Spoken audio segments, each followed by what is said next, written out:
All right, SEC Big 12 Challenge. A Texas Tech team is who we're facing uh, on Saturday, early game. And of course, it's for the conference rights. It's a big game on our schedule, and we get away from SEC play. Uh, but we know that Texas Tech, coached by Coach Beard, he's done an excellent job there, really just coming in and creating a great culture, defensive-minded team. They're one of the tops in defensive, I think, holding people to field goal percentages and scoring and three-point percentages. So you know it's going to be one of those games where it's a grind-out game, and if it's at their pace, then I think that favors them. And of course, we like to hopefully push the tempo. And in order to do that, you got to be able to make shots, and so you can get into your defense. But very good basketball team. Culliver, probably first team. He maybe even be an All-American. I know he's going to be an All Big 12 player. He's a sophomore. They have a lot of grad transfers. The Mooney kid, very good basketball player. The Owens kid, 6'10" kid. So it's a team that's well balanced. Obviously, they have a featured guy in Culver, but I think they have some really good players on their basketball team. They play extremely well at home, and they're coming off some losses very much as we had as well. So it's another opportunity for us to get better and find out a little bit more about our basketball team. Can our defense travel? Can we travel? Especially getting into a better rhythm in the second half against Missouri last night. So again, it's a great opportunity. It's a great challenge, but it's a great opportunity for our guys to have an opportunity to play against someone out of conference, and it's kind of interesting because you're grinding it, and all of a sudden you jump out of conference play. But it's the next game on our schedule. Mike, this is going to be in a 5-game span. This will be the fourth team you've played that's currently in the top 25. How tough a stretch is that, especially for a young team? I guess what are the positives and the negatives of having such a tough schedule right now? Well, I guess the positive, you're playing some of the best. If you want to be one of the best, then you got to play those teams and to find out where you are. But it's a great opportunity as well. The challenge is with the young basketball team that you want to make sure the psyche is they're playing with confidence. I think that's the biggest thing, to play with confidence. So that's why every game's a big game, and that was a big game against Missouri. So our guys go in there with a better mindset going in. But they got to understand they're playing against a tremendous defensive basketball team, and it's going to take a great effort. And I think so playing those games, I think they know the kind of effort they got to do it. And they got to do it for 40 minutes. It can't be 20 minutes. And you can't go in there and, getting off to a slow start. Again, they're good, and they're good at home, as all teams are. Offensively, is Mason Jones kind of going through what Isaiah did a few games ago? It just seemed like he ain't making some shots. He even missed some chippy layups. And with a guy that scores like that, you got to do something to get yourself going, especially early on, whether it be getting to the free throw lines or making a layup.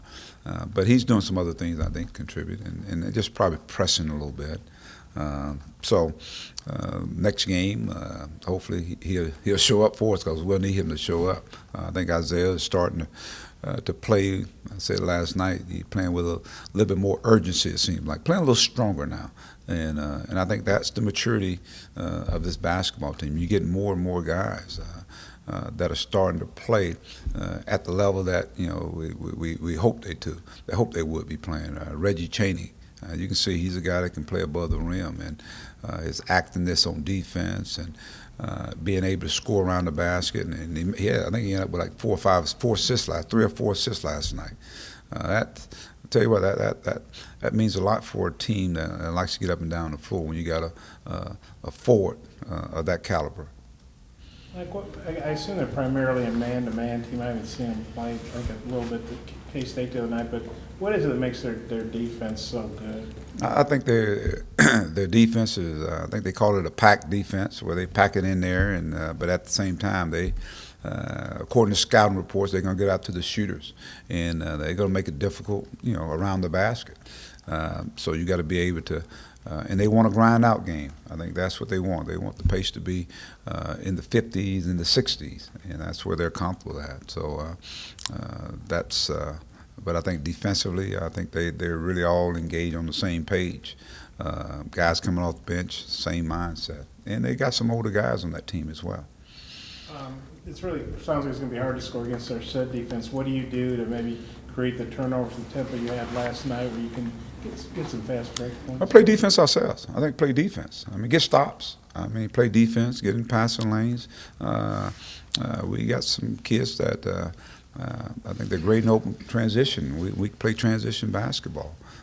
But at the end of the day, you're going to have to score sometimes in the half court as well. Get to the free throw line. There are a lot of ways to score, Bob, and so we've got to be on point. We got to be able to help one another get open, get the ball to our shooters, get Dan going on the inside.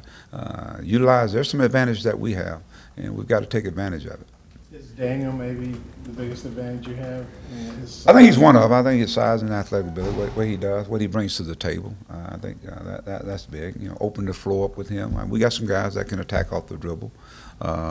So again, we're gonna have to be able to execute, whether it be half court, transition. We got to be able to execute. But I think defense, it's kind of what we want to hang our hats on.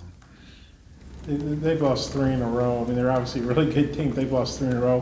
What do you expect from them? They're at home. They've lost 3 in a row. What do you expect? Well, they're in a great league. I mean, it's just like we lost 4 in a row. I mean, when you're in a great league, that can happen. And you start kind of in your mind. You start playing games with yourself in your mind. But I think Beard's a good coach, and he's got some experienced guys. So I'm sure those guys are looking forward to getting back home and trying to right the ship.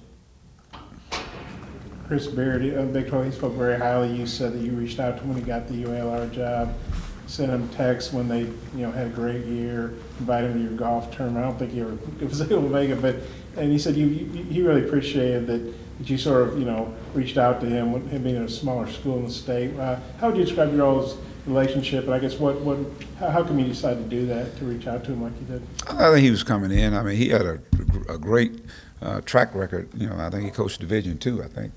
And he did a great job there, and so just welcome him to our state. That's all. If the shoe was on the other foot, I would hope somebody would welcome me into the state. And just like I said, seemed a genuine guy, and just one of those hardworking guys. Sometimes there are guys that kind of you think about the route you go to get where you are, and there's some similarities. And just this team. They eat and breathe on defense. Kids play hard. They play together. I think he's doing it the right way. With Daniel, you think you could ever have another game where he didn't get a foul, or is that maybe a once-in-a-lifetime deal last night? Well, I just want him to go out and play and enjoy the game. You saw him enjoy the game. I was just watching tape, and I think the shot he right there before the halftime, I think he thought he threw it up. It just went up in the net, but he shot it off the backboard. But when I just saw a joy in his face, of enjoying the game, having fun with it. And the fouls, obviously, sometimes they call them, they don't call them. But I thought he did a good job of really just playing position defense, and hopefully that could be a trend for us. Because before that, he was getting 2 bang quick ones. But hopefully we'll have an opportunity to give him some rest. I think that's a big key with Dan. He's got to get some rest. If he doesn't, then I think that's when the fouling takes place. And you start reaching and lunging and not playing athletic.